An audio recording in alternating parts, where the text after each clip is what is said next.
sommaire du Sous la Loupe pour ce numéro de fin d'été, Eddy Piron va à la rencontre de votre serviteur pour parler 50e anniversaire de la Saint-Hubert à Loverval. Et dans sa chronique livre, il interviewe Dominique Watrin et Francis Groff pour la sortie de leurs livres respectifs.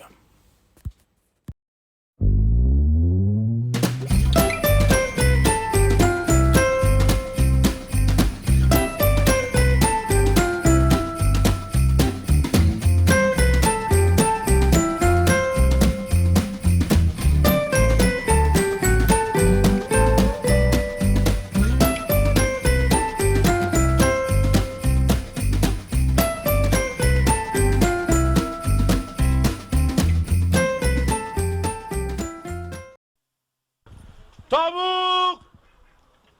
Du pied gauche! Loverval!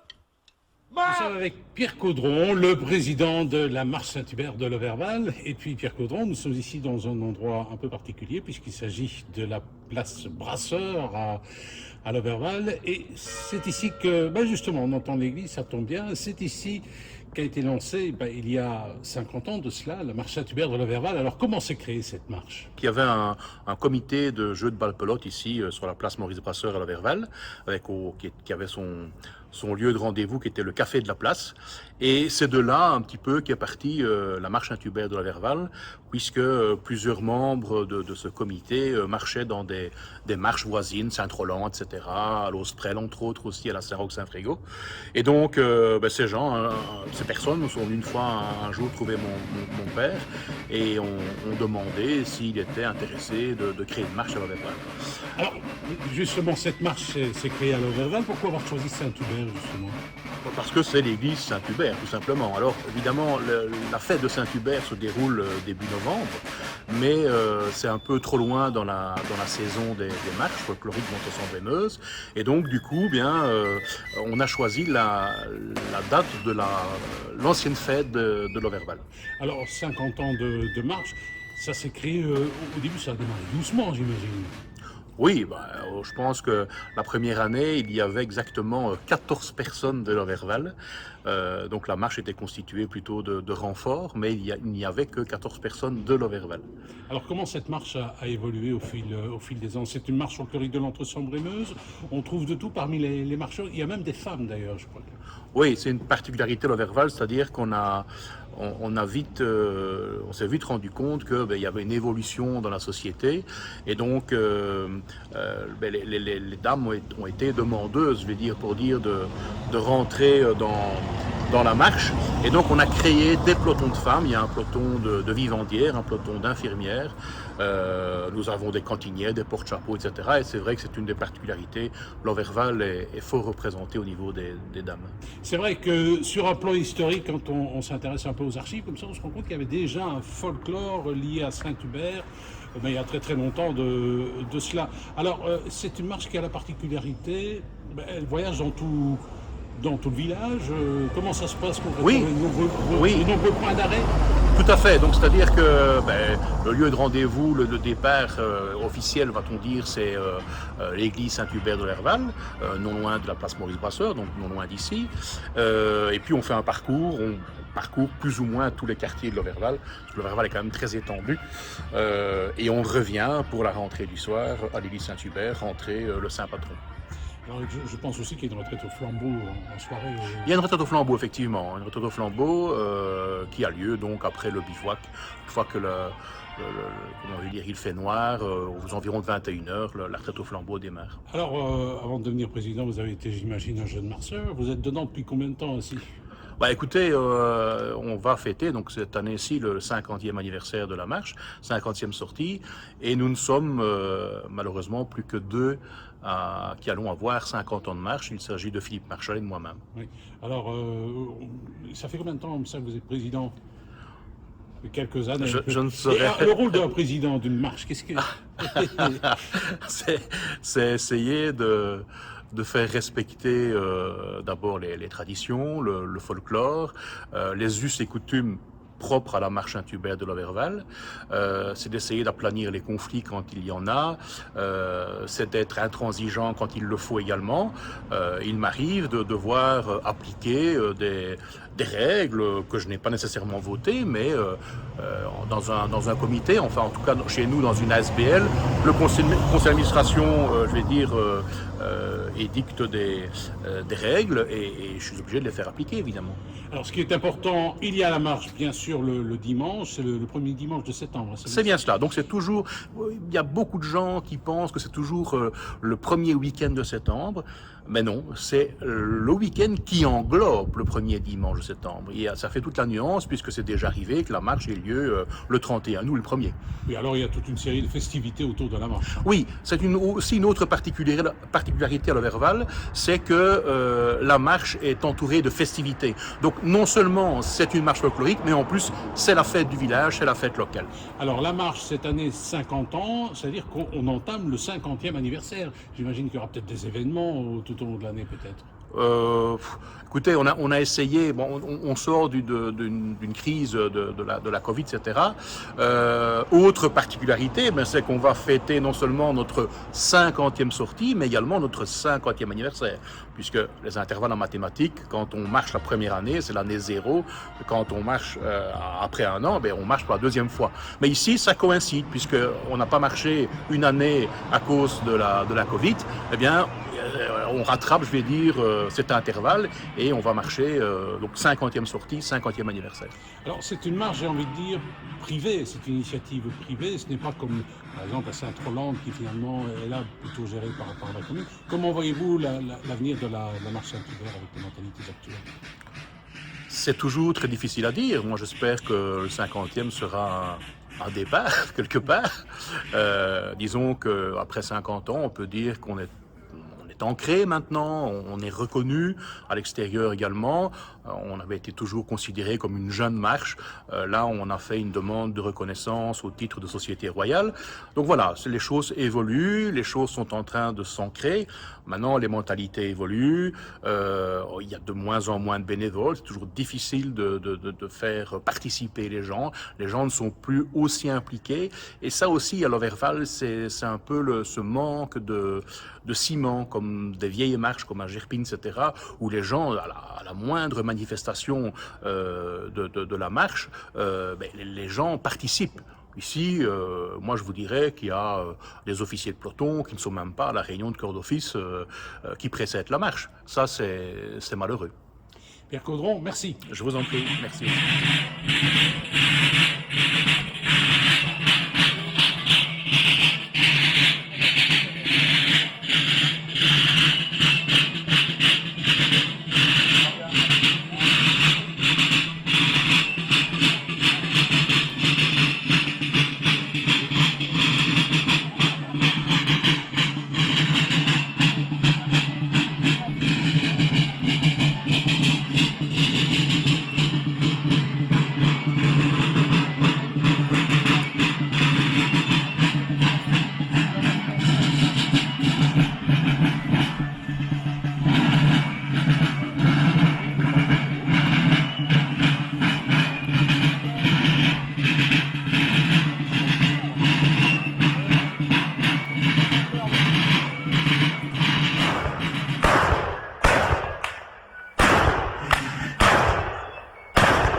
Voilà, aujourd'hui, nous sommes avec Dominique Quatrin. Dominique, bonjour. Bonjour. Alors justement, on parlait à l'instant de ces émissions des années 60 où c'était un peu le désordre sur le plateau. Alors Dominique Quatrin, on le connaît. On va parler de son livre « Adieu monde de brut, bonjour monde d'abrutis », paru au Cactus Inébranlable édition. Alors la présentation, ça va se faire rapidement. Je lis tout simplement. Journaliste, auteur, chroniqueur radio et télé, comédien, Dominique Quatrin est un artiste aux multiples casquettes qu'on ne présente plus. Alors restons-en là. Ça, c'est une présentation, hein, ça. C'est une présentation succincte. Je trouve que je ne pouvais pas faire plus court. Mais je trouve que c'est un peu lassant, les présentations, de toujours répéter qui on est. Donc je me suis dit, voilà. Oui, d'autant que quand on explique qui on est, on aurait tendance à en rajouter un petit peu. Oui, peut-être. Moi pas, parce que c'est un truc qui me fatigue un peu, donc je préfère ne pas le faire. Alors, Adieu monde de brut, bonjour monde d'abrutis, c'est un titre accrocheur. Hein. Tout à fait. Alors, on trouve là-dedans toute une série de textes. C'est corrosif, hein, c'est à l'acide sulfurique. Hein. Oui, c'est très noir, c'est très dur. Ça reste de l'humour, hein, parce que c'est le rire avant tout. Mais c'est vrai que c'est un tableau très sombre, et je pense que justement, ce qui est intéressant, c'est que dans la littérature, je pense qu'on est de plus en plus doux dans ses propos, dans sa manière de travailler, de dire les choses. Et je trouve que c'était un excellent exutoire pour dire des choses qu'on ne peut pas dire dans les autres médias que je pratique, radio, télé, etc. Même sur scène, parfois on est un peu à l'étroit. Et je dis le bouquin, la personne qui veut le lire et qui a envie d'entendre mes propos, le prend, le lit. La personne qui ne veut pas savoir ce que j'ai dit ne le prend pas et n'entendra jamais parler de ce qui a été dit dans ce livre. Alors justement, l'avantage, c'est que Cactus Inébranlable édition, c'est déjà une maison d'édition qui a une image de maison d'édition politiquement incorrecte, j'aime dire. Tout à fait. C'est des gens avec qui je travaille, notamment Jean-Philippe Querton, le directeur littéraire, sont des gens avec qui je travaille depuis très très longtemps, et finalement, je sais que je trouverai une oreille attentive chez Jean-Philippe par rapport à ce que je dis et par rapport à une espèce de citoyenneté responsable mais irrévérencieuse, et donc c'était parfaitement ce qu'il fallait pour ce genre de bouquin. Alors justement, on entend une espèce de cloche là. Oui, on est en fait dans le centre de Gerpine, juste derrière nous on a l'église de Gerpine. Alors on va essayer d'aborder un certain... Est-ce que par exemple, puisqu'on entend la cloche d'une église, tu parles du monde clérical ou pas dans... Si, je parle de la religion. On peut pas échapper à ce sujet-là. Je suis corrosif. Tu parles des terroristes d'ailleurs, hein. Oui. Oui, je parle aussi de l'islamisme, etc., forcément, qui n'a rien à voir avec cette cloche. Et donc, j'en parle beaucoup. Enfin beaucoup. Il y a son chapitre qui est obligatoire. C'est forcément un sujet qui titille à la fois l'interrogation et aussi la critique. Oui, mais d'ailleurs, ça c'est quand j'ai lu ce chapitre-là, ça peut choquer les gens, parce qu'à un moment donné, tu dis, on organise des commémorations pour les victimes des attentats, mais elles ne sont pas très gaies, ces commémorations. Il faut oser quand même dire ça. Hein. Oui, c'est le principe du bouquin, c'est de doser des choses sur des sujets touchy, donc des sujets sensibles. Et donc, par exemple, l'histoire de la commémoration des attentats, je dis, si on veut mettre l'ambiance, il faut faire autre chose. Voilà, c'est un peu ça le principe, parce que c'est vrai que, je parle des attentats, il n'y a pas que les attentats islamistes, mais les commémorations, c'est toujours des choses qui sont finalement cadrées et qui sont finalement d'une routine très lassante, très embêtante pour tout le monde. Et donc voilà, le gars qui débarque avec sa guitare pour qui va chanter du Maxime Le Forestier. Ou du Brassens, peut-être, du Brel, quand on n'a que l'amour. Voilà, c'est ça, ou du John Lennon, Imagine. Voilà, c'est un peu ça que je critique, l'espèce de conformisme qu'il y a dans les commémorations. Évidemment, c'est à la fois rire et à la fois faire de la critique de société. C'est un peu notre rôle d'humoriste. Alors, on sait que tu es journaliste, mais il y a même à un moment donné une sorte d'autocritique, puisque tu parles des cons. Il y a les cons de la presse, il y a les cons bancaires, et puis il y a les cons en uniforme. Personne n'y échappe. Ce sont des gens qui ont des rôles clés dans la société, comme depuis toujours. Hein. L'ordre, l'information et l'argent sont des mots importants dans la vie depuis très très longtemps. Et donc je voulais mettre en exergue l'espèce de prise de pouvoir de ces trois pouvoirs, enfin de ces trois tenants du pouvoir sur des choses. Et finalement, ce pourquoi ils existent est mis en sourdine par rapport à ceux qu'ils peuvent y gagner eux. Donc par exemple, l'abus de pouvoir de l'autorité en uniforme, l'abus de pouvoir des gens qui détiennent les cordes des finances, parce que finalement le petit épargnant ou la personne qui a besoin d'argent, le petit emprunteur, sont bouffés par le système. Et l'information, même chose, au départ l'information c'est informer les gens à leur profit, et c'est devenu informer les gens à son propre profit au détriment des gens qui sont les dindons de l'information. Alors aussi les réseaux sociaux, ils en prennent... Ah oui, non, les réseaux sociaux, non là j'en peux plus, là, les réseaux sociaux, c'est... Le principe du livre, c'est quand même une critique de la prise du pouvoir de la bêtise sur la société. Et je trouve qu'un des canaux essentiels de la prise de pouvoir de la bêtise, ce sont les réseaux sociaux. Quels qu'ils soient. Hein. Bon, moi je ne suis pas ultra présent dans les réseaux sociaux, un petit peu de Facebook par-ci, je ne suis pas sur Instagram, je ne suis pas sur TikTok, je laisse ça à d'autres qui ont le temps. Mais je me dis, l'envahissement de ces réseaux par n'importe qui, tout et n'importe qui, c'est vraiment un vecteur qui fait de la désinformation, qui fait de l'abus de bêtises sur...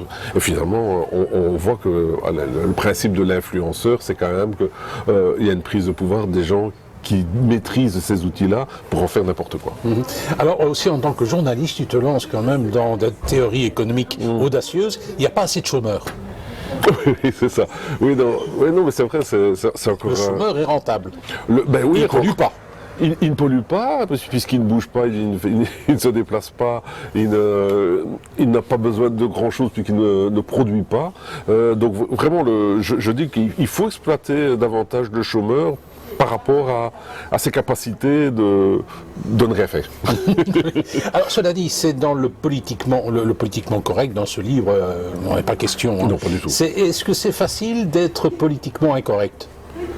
Ben, c'est une tournure d'esprit. Je pense que nous, un humoriste comme moi, je suis un lanceur d'alerte. Donc je pense qu'au niveau sociétal, notre boulot, c'est de dire, puisqu'on est des observateurs privilégiés, de dire là il se passe quelque chose, là il se passe quelque chose, et sur base de ça, d'éveiller les consciences. Donc éveiller les consciences en disant les gens vous êtes méchants, vous faites ça, c'est pas gentil, ça ne marchera jamais, ça ne marche pas, il y en a peut-être qui essayent mais ça ne marche pas. Je dis l'électrochoc ça aide, donc être politiquement incorrect, je pense que pour un humoriste c'est un devoir.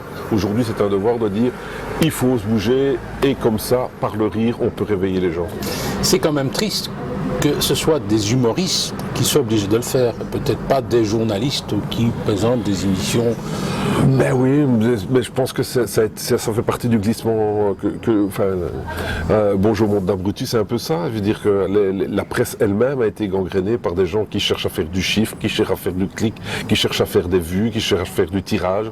Et donc forcément, ces gens n'ont plus le recul qu'ils ont sans doute eu à une certaine époque. Moi, je n'ai pas connu ça. Moi, j'ai senti le glissement, j'ai senti l'information qui devenait racoleuse, alléchante, aguicheuse. Donc on a été obligé à un certain moment de se dire si on veut travailler la conscience, si on veut avoir toujours un rôle critique, provocateur, parce que quand même le bouquin est assez provocateur, mais on doit sortir du média traditionnel. Et il ne faut pas aller dans les trucs complotistes non plus. Je veux dire, les deux cherchent justement à faire parler d'eux. Moi, je ne cherche pas à faire parler spécialement de moi. Si on parle de moi sur ce bouquin, je suis content. Mais de toute façon, il y a plein de gens qui liront, enfin, j'espère en tout cas, ce bouquin sans savoir la tête que j'ai.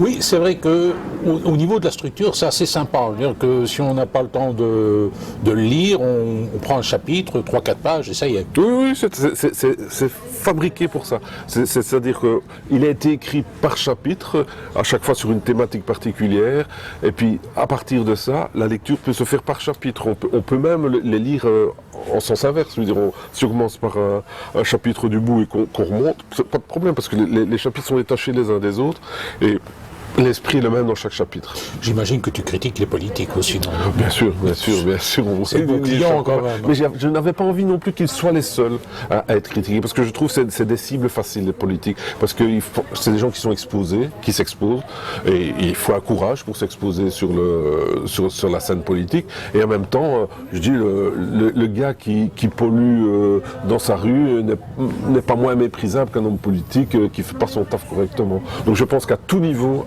un certain moment, il faut mettre les gens devant leurs responsabilités.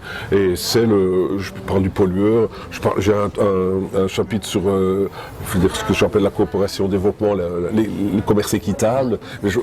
Il y a plein de domaines dans lesquels tout le monde peu de gens font leur taf. Et je pense que le politique en est un, mais aussi les gens des médias dont j'ai parlé, les gens des forces de l'ordre, le citoyen normal qui n'est citoyen que quand il peut critiquer, mais qui n'assume pas son rôle de citoyen et son partage de responsabilités. Donc voilà, vraiment, c'est tout. Et c'est fait, avec provocation. Donc je pense que les lecteurs, lectrices vont à un certain moment crier « Oh, c'est pas vrai, il ose dire ça. » Voilà. Et j'espère que ce soit que ça. Déjà des réactions peut-être? Oui, j'ai forcément beaucoup de réactions de lecteurs. Bon, l'outrance, d'abord le titre fait bouche. L'outrance secoue les esprits des gens, ce que je voulais absolument. Et puis il y a des chapitres, notamment le chapitre sur les réseaux sociaux, est très, très apprécié, enfin en tout cas suscite des réactions. Et alors un autre secteur, on n'en a pas encore parlé entre nous, c'est l'enfant roi. Ah oui, j'avais parlé de l'enfant roi. Voilà, le principe de l'enfant roi. C'est l'horreur, ça. Voilà, c'est ça. L'horreur, ça.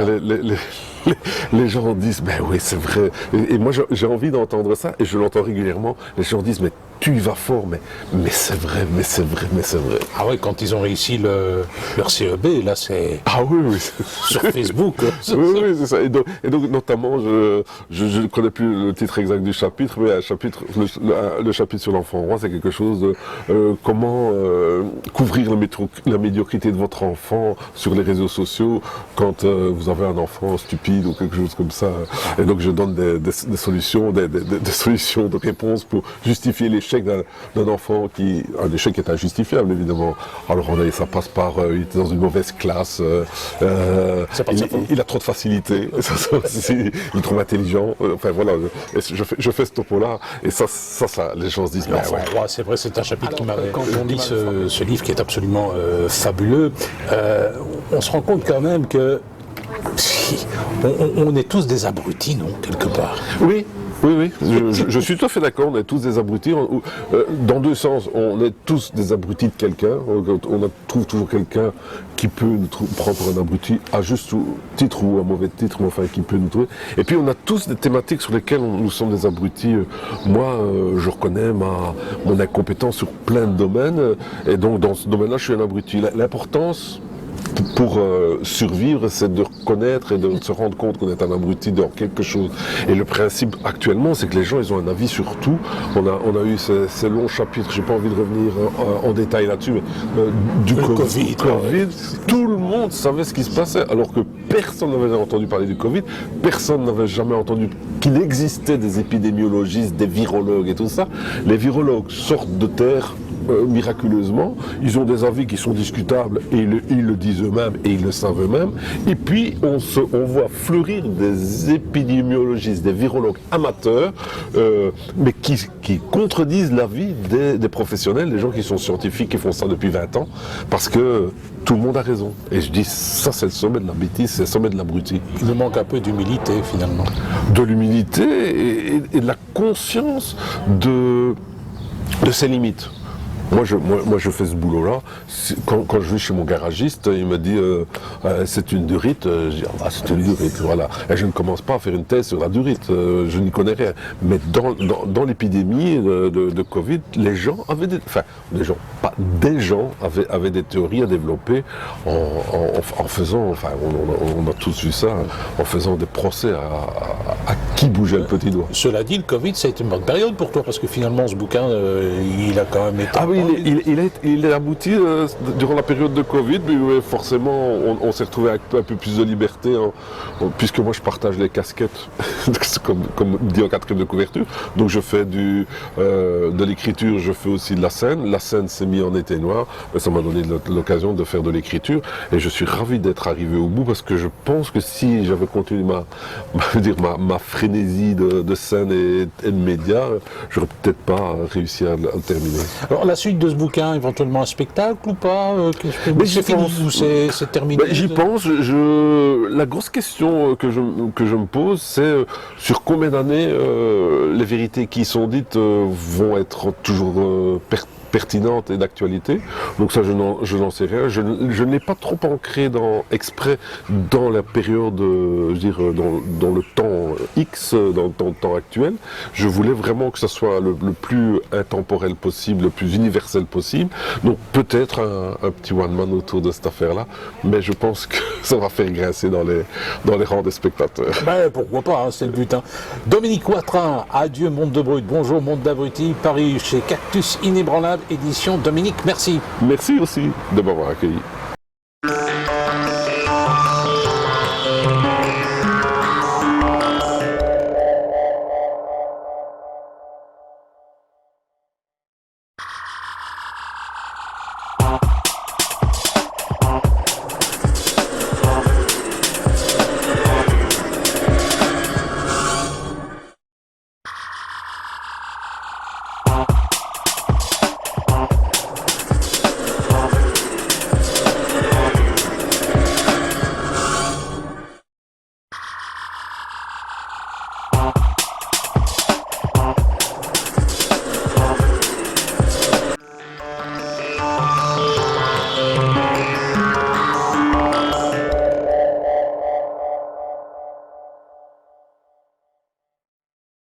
Mesdames et messieurs, bonjour. Aujourd'hui, nous avons la chance de recevoir une fois de plus Francis Groff. Il faut dire que dans nos séquences livres, eh bien, nous n'hésitons pas à mettre en valeur des auteurs de notre région. On avait déjà interviewé Francis pour un de ses livres parus aux éditions Verriche. Francis, je me souviens plus, c'était de quel livre nous avions parlé? Je pense que c'était l'avant-dernier. Ah oui, avec Waterloo. Waterloo, Mortel Plaine, jeu de mots. Qui a été bien compris, je pense, par certains lecteurs. Alors, évidemment, chez Verriche, tu sors régulièrement des histoires avec un héros central, on va rappeler un peu tout ça. Le tout dernier, c'est Casse-tête à Cointe. Là aussi, il y a un petit jeu de mots, hein, quand même. Oui, c'est ça. Bon, il faut savoir que c'est une histoire qui se passe sur les hauteurs de Liège, puisque ça se passe à Cointe, dans le quartier de l'Observatoire, un antre un peu mythique, un lieu un peu mythique, à l'abandon, malheureusement. Et on y retrouve le corps, le cadavre d'une femme, mais à qui on a coupé la tête, d'où ce jeu de mots Casse-tête à Cointe. Oui, alors c'est toujours l'histoire de ce fameux bouquiniste, hein, de c'est ça. Donc le personnage principal s'appelle Stanislas Barberian. C'est un bouquiniste belge, né à Charleroi, comme il sied, qui a fait ses études à Liège, et puis qui est parti s'installer à Paris, où il a ouvert une bouquinerie, mais pas la bouquinerie, pas le truc qu'on trouve sur les quais de la Seine, non, la véritable bouquinerie dans laquelle on trouve des éditions originales, des manuscrits, etc. Donc c'est quelqu'un qui a ouvert un commerce, qui fait commerce de vieux papiers et de livres, et ma foi, pour se procurer, pour nourrir son commerce, il sillonne le nord de la France et la Belgique à la recherche de collectionneurs qui sont d'accord de lui vendre certaines pièces rares. Alors cette fois-ci, il a reçu, je pense, une commande. On lui a demandé de faire quelques recherches sur de la guillotine, si je ne me trompe. Exactement. Donc, en plus de son job de bouquiniste, Stanislas Barberian a acquis une certaine réputation dans le monde des hôtels de vente, donc ces hôtels de vente notamment en Suisse, pour lesquels il travaille, et de temps en temps, lorsque ces hôtels de vente réalisent une vente, enfin vont réaliser une vente un peu spéciale, qui tombe, je dis, dans un centre d'intérêt de mon héros, on lui propose d'écrire une partie de catalogue. Et il se fait ici que cet hôtel de vente suisse va réaliser une vente tout à fait originale sur des objets ayant trait à l'histoire de la guillotine. Des objets, des vêtements, des tissus qui ont trempé dans le sang d'eux, des gravures, ce genre de choses. Et donc il se trouve à Liège, parce qu'il faut savoir qu'à Liège existe encore une des deux seules guillotines en Belgique. Il y en a une à Bruges et il y en a une à Liège au musée de la vie wallonne. Et donc Stanislas est à Liège pour faire son étude sur la guillotine. Il pense rester 5-6 jours à Liège. Et alors qu'il vient de passer sa première nuit, il prend son petit déjeuner dans sa petite pension de famille le lendemain de son arrivée, il tombe sur la une de la Meuse qui annonce qu'on vient de trouver un corps sans tête. Pour un gars qui fait une étude sur la guillotine, évidemment, c'est assez interpellant. Et comme à son habitude, Stanislas ne parvient pas à dompter sa curiosité. Il faut qu'il se mêle de cette affaire. Et donc, que va-t-il faire? Eh bien, il va se mettre en cheville avec un journaliste judiciaire liégeois en lui disant moi je peux vous informer, vous donner des informations sur l'histoire de la guillotine, je peux vous parler de la guillotine à Liège, je suis très au fait de ce qui a pu se passer ici, mais en échange, permettez-moi d'enquêter avec vous, tenez-moi au courant du résultat de vos recherches, etc. Et alors on est parti pour une enquête qui va prendre des proportions tout à fait dingues, mais assez originales de temps à autre. Alors, tu m'avais dit une fois que tu voulais écrire un bouquin sur la guillotine, mais il y a déjà eu des tas de bouquins sur la guillotine. Oui. Et puis finalement, tu t'es un peu rattrapé avec ce livre, Casse-tête à Tointe. Au fait, pourquoi cette fascination pour cet outil bien sympathique? Je sais pas, ça remonte à très très longtemps. Ça m'a toujours effectivement fasciné. J'ai accumulé en fait en 20-25 ans, j'ai accumulé des documents écrits, des cassettes vidéo, des choses comme ça. Oui, c'était encore des cassettes à l'époque. Et voilà, donc j'ai accumulé effectivement des matériaux. Et je n'ai jamais réalisé ce rêve d'écrire un bouquin sur la guillotine. De fait, beaucoup de choses ont déjà été dites, beaucoup de choses ont déjà été écrites. Et c'était effectivement une manière ici de récupérer une partie de ce matériau que j'avais constitué patiemment et de pouvoir m'en servir dans ce bouquin. Alors c'est assez marrant parce qu'à un moment donné, dans ce bouquin, tu racontes l'histoire d'un certain Pierre Nuland, qui était un des derniers guillotinés belges. C'était durant la Première Guerre mondiale. C'est toute une aventure, cette histoire de ce dernier guillotiné. Oui, en fait, ce n'est pas ce nom-là, mais c'est pas grave. En fait, effectivement, la guillotine a servi. La dernière fois qu'elle a servi à Liège, c'était, je pense, en 1824. Oui, c'était pas Pierre Nuland, c'était Pierre Farfaille. Oui, Farfaille, oui, c'est ça. Je pense que c'est ça, oui, effectivement. Donc, en fait, qu'est-ce qui se passe pendant des années, donc après 1824, on continue à condamner des gens à mort, mais systématiquement, le roi accorde sa grâce et s'est transformé en prison en perpétuité. Il se fait qu'en 1917, je pense, vous savez qu'il y a une partie, à côté de l'Isère, il y a une partie de la Belgique qui combat encore, qui résiste, et il se fait que là-bas, on condamne à mort un type, un soldat belge, qui a engrossé une fille de ferme, une servante, et puis quand il s'est rendu compte qu'elle était enceinte, il l'a laissée tomber parce qu'il avait des vues sur une bourgeoise de l'endroit, et comme cette jeune femme qu'il avait mise enceinte n'acceptait pas trop ce détachement, il l'a tuée, d'une manière assez atroce, il l'a, je pense, poignardée.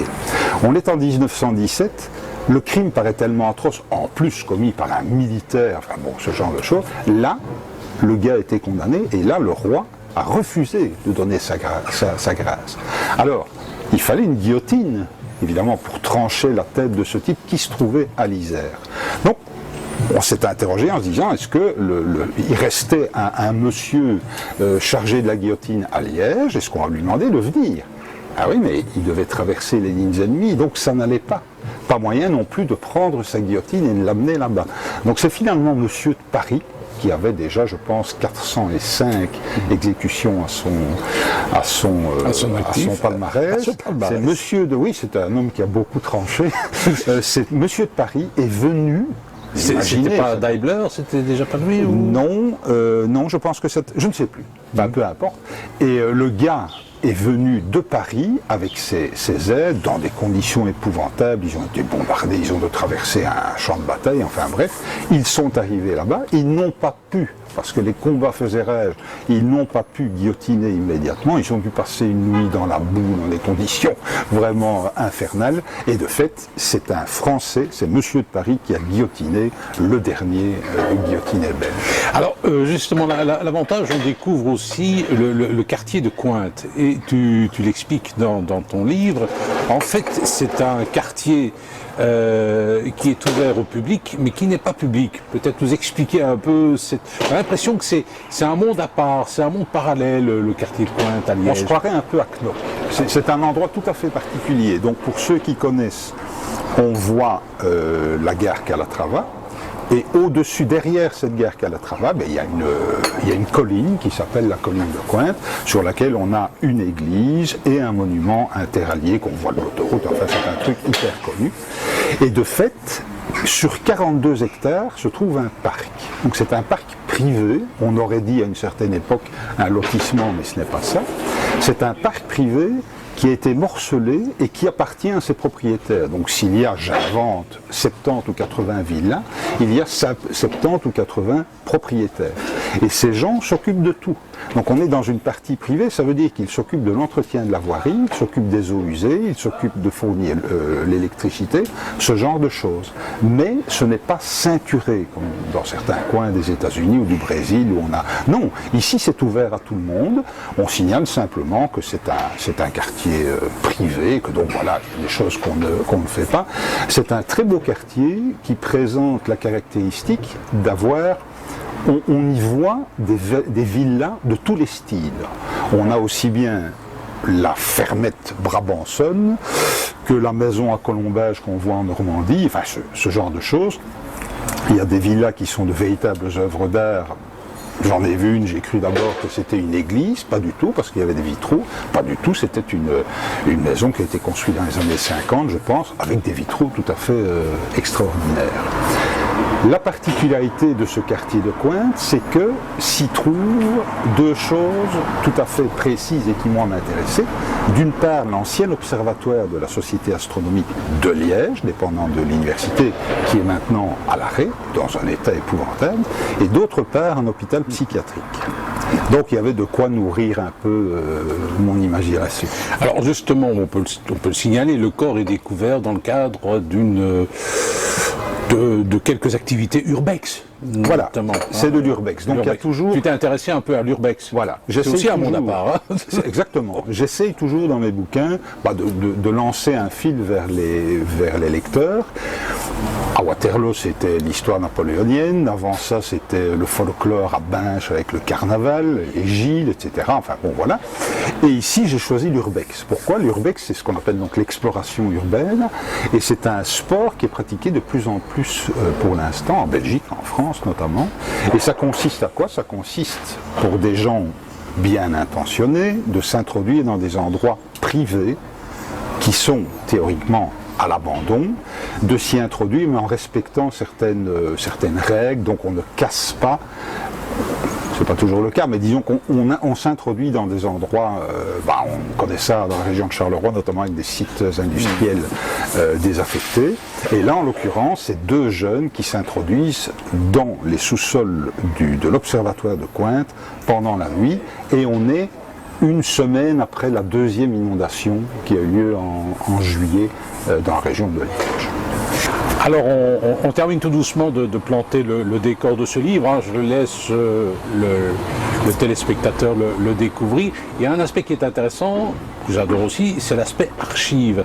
À un moment donné, tu abordes dans ce livre même le laisser-aller, hein, qui a longtemps concerné le monde des archives.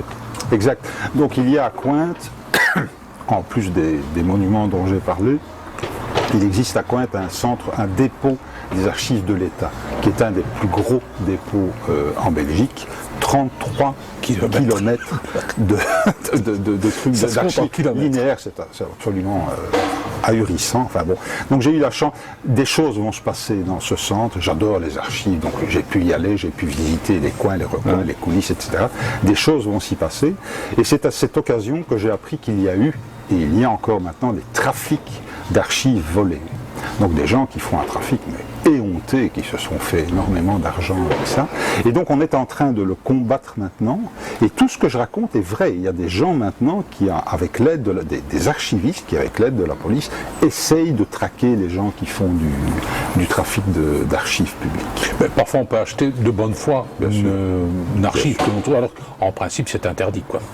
Bien sûr, il y a des gens qui nous possédons, vous et moi, dans nos archives, fortiori, puisque nous sommes journalistes, on possède quand même pas mal de vieux documents, des choses pareilles. Je suis certain que si on les analysait, on retrouverait là-dedans des documents publics qui donc doivent revenir au public. Ben voilà, lorsque ça arrive, il y a des gens qui de bonne foi maintenant se disent, tiens, voilà, je suis désolé, j'ignorais, je voulais vendre ça, ben écoutez, ça appartient à l'État, je le remets à l'État, et puis voilà. À côté de ça, il y a des requins qui en font du business. Alors donc, casse-tête à Cointe, on a posé le cadre. Prochain projet, on peut déjà en parler ou C'est pas? une question traditionnelle. Je vais juste vous dire une chose, pour une fois, le prochain bouquin sortira au mois de mai prochain, et je vais quitter de très loin les frontières de la Belgique. Ouais, on n'en dira pas plus. Hein. Casse-tête à Cointe de Francis Groff, c'est paru aux éditions Weyrich, et c'est un livre que je vous recommande, c'est franchement intéressant. Merci Francis. Mais c'est moi. Au mois de mai. Merci beaucoup, au mois de mai prochain.